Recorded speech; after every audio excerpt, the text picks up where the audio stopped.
Good morning, everyone. Welcome to my paper about bureaucratic logic and cultural evolution. As scholars suggest, the core issue regarding cultural evolution is cultural change, or rather, the relationship between continuity and change. The discussion has developed into focusing on the relationship between institutions and cultural change, cultural institutions and cultural change. I will theorize where inventions come from and why institutions inhibit inventions. I will do this on the basis of cultural cognitive theories and not on the basis of anthropology, sociology with regard to culture, to the cultural aspect, or cognitive psychology with regard to the cognitive aspect, as has been done earlier. The point is that even though institutions disseminate inventions, they are not the origin of inventions. This has been a point of difficulty in many studies, and I will theorize it in a way which gives an elegant description of the process. I think it's elegant.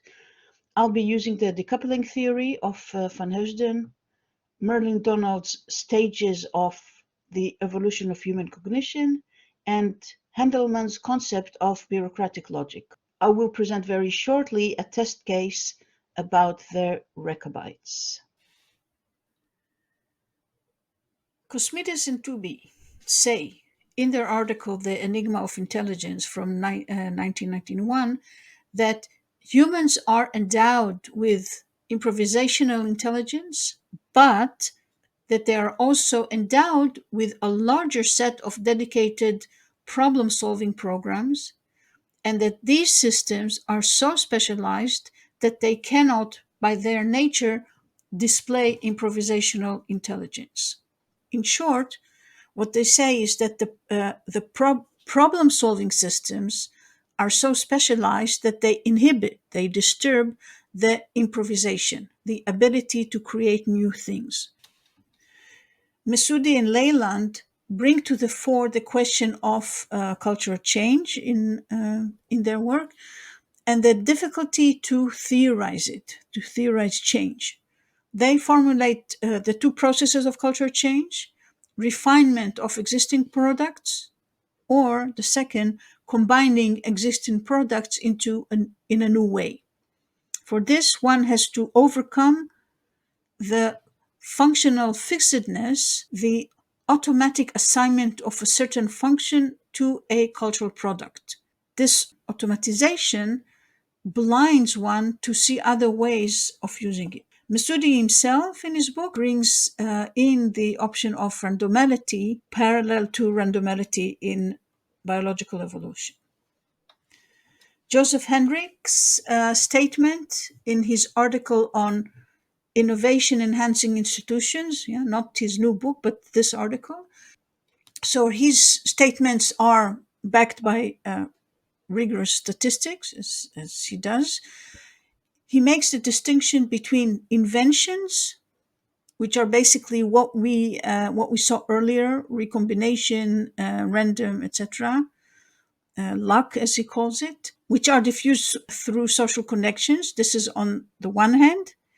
And on the other hand, he talks about innovations, which are these changes that have a social and cultural impact, which are distributed by established institutions. Regina Fabri rightly draws the attention to cognitive innovations. These are as important as technological ones in increasing both intergenerational and intragenerational cumulative cultural evolution. She talks about scaffolded learning as the tool for disseminating cognitive innovations. I'm building on all these insights, on all these conclusions and concepts that these scholars have developed. I agree that people's cognition is improvisational. Institutes disseminate innovations as well as cognitive inventions. And I agree that inventions are essentially refining or recombining earlier knowledge. However, I have a difficulty with some of the statements in the various arguments. Cosmides and Tooby make the distinction between improvisational intelligence, which is inventive, and problem-solving intelligence, which is a set of dedicated programs. I doubt whether the distinction between problem-solving and improvisation is justified. They don't give a cultural cognitive explanation of what problem-solving is, but problem-solving is improvisational if the problem is really a problem and not an exercise in grammar school. I also hesitate to call institutions enhancing innovation, as what they do is, in fact, disseminate inventions, or at most weave inventions into the existing cultural patterns, which then makes them disseminatable. These discrepancies come about because there is no concept of culture as a cognitive phenomena in general in any of these theories. There are concepts that refer to individual cognition, a whole field of knowledge actually, cognitive psychology, talking about problem solving, scope, syntax, etc., everything that Cosmides and Tooby are talking about. There are also concepts that refer to the behavior of society. So there we have anthropology and sociology. So we have the individual cognition, which is cognitive, and the social reality, which is not cognitive in these theories. But we don't have a concept of culture as a cognitive phenomenon. The decoupling theory will suggest such a concept. Further, there is no conceptualization of cultural types from a cognitive perspective. Concepts which cluster cultural cognitive phenomena into more generalized cognitive phenomena. Many cultural artifacts are mentioned, even cognitive cultural artifacts, such as mathematics, studied by Fabri, but these are details and they are not concepts. Donald's cultural cognitive stages will help here. Bureaucratic logic is a case of the third cultural cognitive stage of Donald, and it and the concept will explain why institutions inhibit invention. Bureaucratic logic was coined by Don Handelman.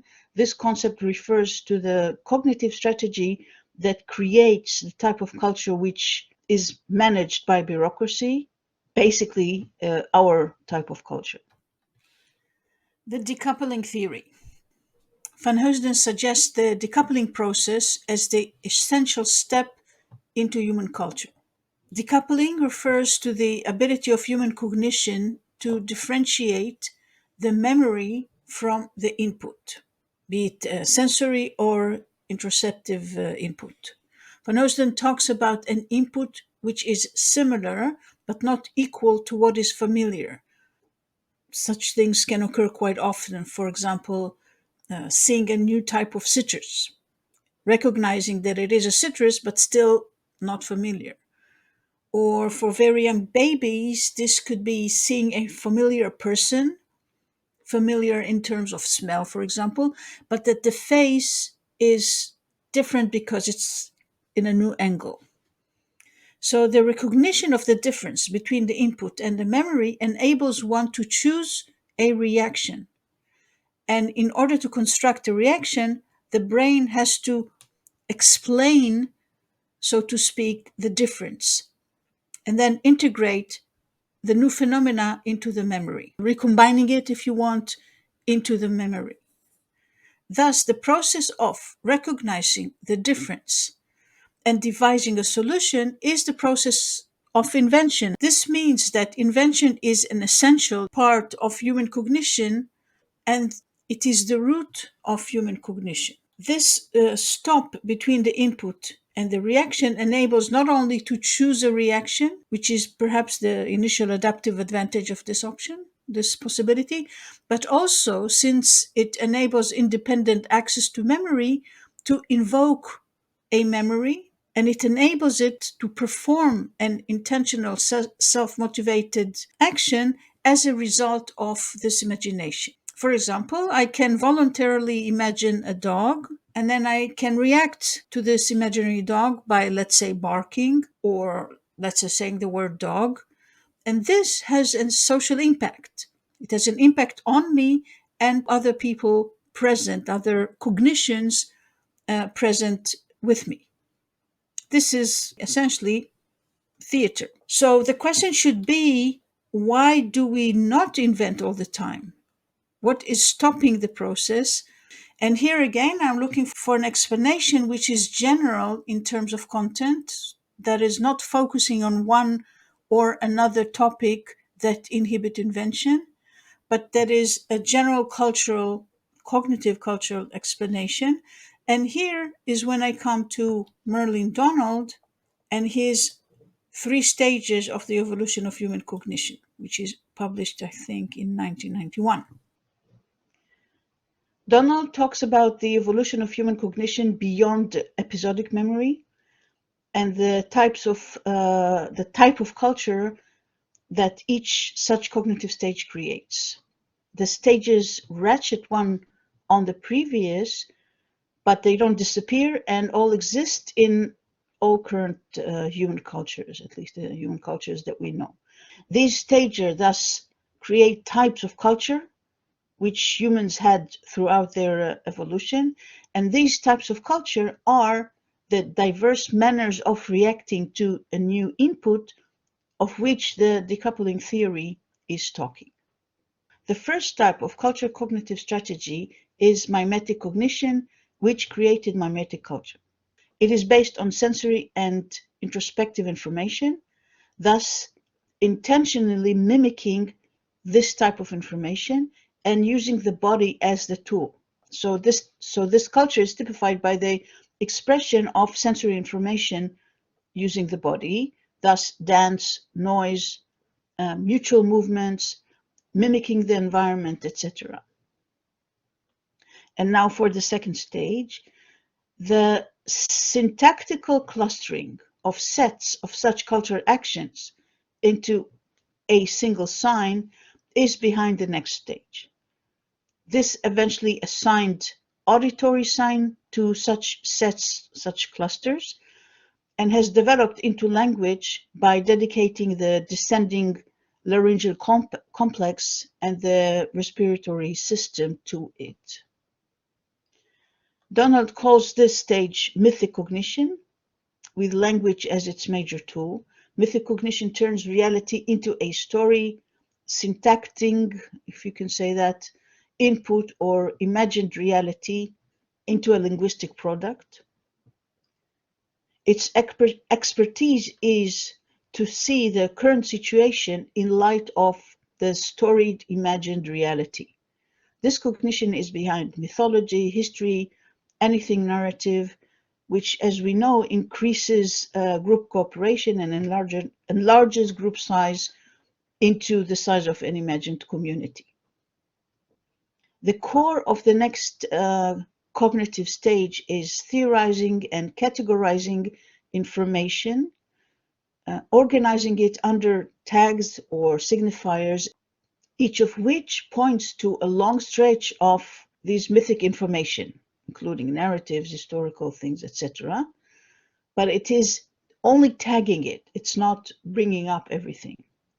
So this type of cognitive strategy is extremely economic for the memory, as it requires only a tiny part of information to exist in order to access a much larger chunk of information whenever necessary.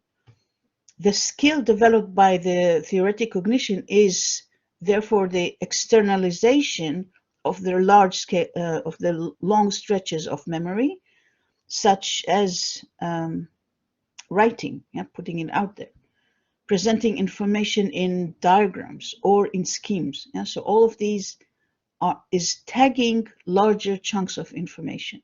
Both mimetic and mythic cultures externalize memory by intentionally creating sensory or linguistic products, respectively, to be perceived by others. But in theoretic cultures, the externalized memory does not require a recipient anymore, and the information is stable, unchangeable. Information is out there, and it does not depend on a person. This means that human knowledge only needs new tags of categories and classification, and so no longer needs longer sequences of narratives.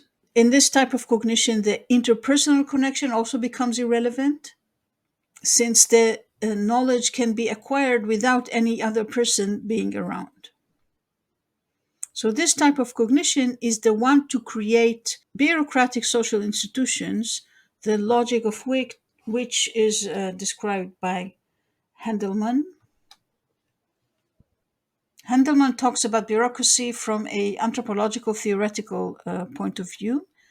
Bureaucratic thinking, says Handelman, has to do with linear classification with two intersecting axes, vertical and horizontal. The vertical axis is of levels of classification in a hierarchy, in which each higher level subsumes the lower, includes all the lower one, and is itself subsumed by the level above. The horizontal axis is composed of any number of categories, each of which contrasts with and excludes all others on the same level. The classification insists that a given item be placed in one and only one of the categories on a given level of classification, and therefore that it be excluded from all the rest of the classification on the level.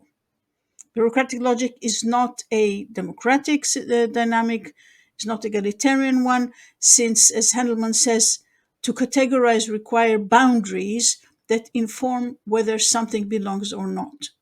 Bureaucratic systems are organized as self-correcting, with the emphasis on self as opposed to external input, or as it is sometimes called, self-improving. This makes the bureaucratic system or the bureaucratic entity detached from actuality and self-organizing. This makes it also a total institution. It is therefore extremely difficult for such a system to change, as anything new is meaningless to it, since there is no category for it.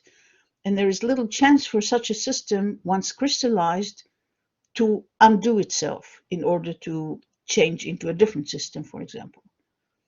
Since such institutions are so efficient in managing on a large scale, every society that has developed such institutions, for example, nation state, but also also societies governed by non-personal rules or objective legal system, for example. Every society that has developed this has an evolutionary advantage over smaller societies that build on the interpersonal connection.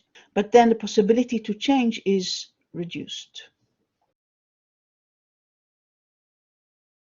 The categorization of rabbinic literature, which is our most important source about rabbinic culture of late antiquity, is chronological, starting with Tanaitic for the first period until around 200 CE, Amoraic for the classical period until around 500 CE, and post-Amoraic for the later until the 8th century.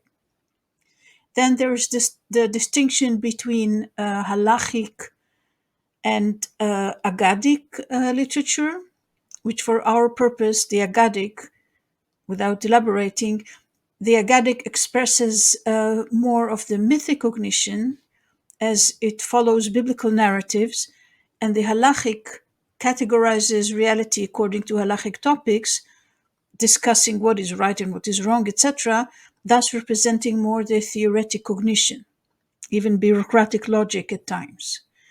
All of this comes in a Palestinian versus a Babylonian version. Even though we do lack the Aggadic strata in the Babylonian version, and also actually the Tanaitic halachic strata one in the rabbinic Babylonian culture. The Rechabites. The Rechabites are a group known mainly from the book of Jeremiah, chapter 35, where they are praised for obeying their father's command not to build houses or plant vine or wheat and not to drink wine. In the Jewish late antique literature, the Rechabites are not prevailing, but they are persistent. They are thus good as a case study, as we can see how they are accommodated in the various aspects of the culture and throughout the changes in rabbinic literature. So, in the Tanaitic strata and in the halachic literature, the Mishnah, the Rechabites are counted among the families that bring wood to the temple, the priestly families. The Aggadic literature of the Tanaitic period refers to the story in Jeremiah, misrepresenting it by replacing obedience to their father with love of the Torah. Their customs, as they appear in the Bible, are ascribed here to their premonition about the destruction of the temple, turning these customs into mourning customs of the rabbinic culture about the temple, which is the rabbinic cultural issue.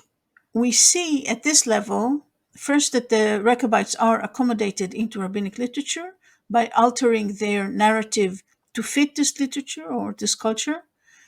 This is a case with the mythic parts of the rabbinic culture, the Aggadic literature.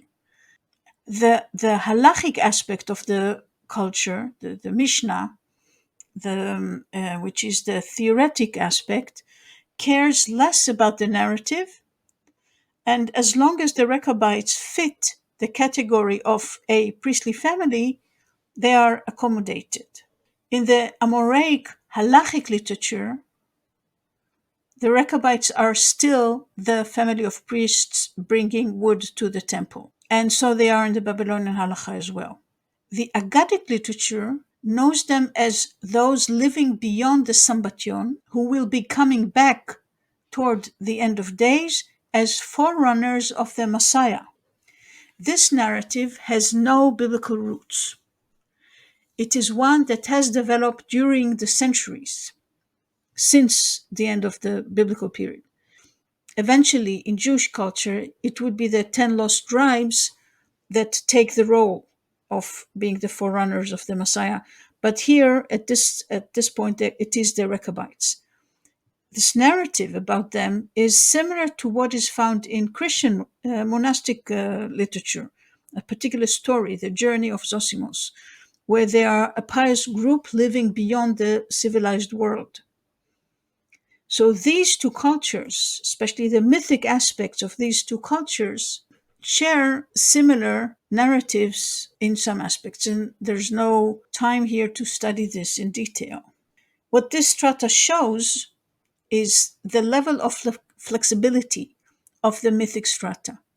It is flexible in the ease in which it reframes information, and this enables cultural invention by recombination, refinement, and accommodation of new data. In contrast, theoretic culture, the products of theoretic culture, is not flexible at all and can only exist as long as its inflexible information can be sustained by the culture. The post-Amoraic literature recycles most of the earlier material, and the Rechabites are not found in the halachic literature there at all. But one interesting appearance in the Aggadic literature is the following. The Aggadic literature tells in Midrash Tanchuma that the greatness of the Rechabites was that they kept even the very insignificant commandment of their father, while the Israelites are not keeping even important commandments given them by God. Again, without going too much into details, we can see here the impact of the theoretic culture on the rest of the society. So what we see in the theoretical cultural artifact, the Mishnah, in certain circumstances, its stability pays off by it becoming the hegemonic voice and taking over all the discursive space, so to speak, of the society. And this is what we see here when the Rechabites become more pious than pious Jews, and pious Jews in the rabbinic halachic way. To some short conclusions, an overview actually. I have described the process that unifies invention, society, change, and cognition.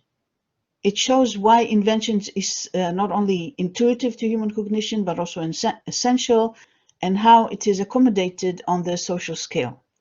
It also explains why institutions, which are so advantageous for our evolution, are in fact inhibiting the core of human cognition, how it is more so the larger the institution is, and that therefore the constant process of asserting and negating institutions is the process and dynamics of the human evolution. Thank you for listening, and I'm looking forward to the discussion.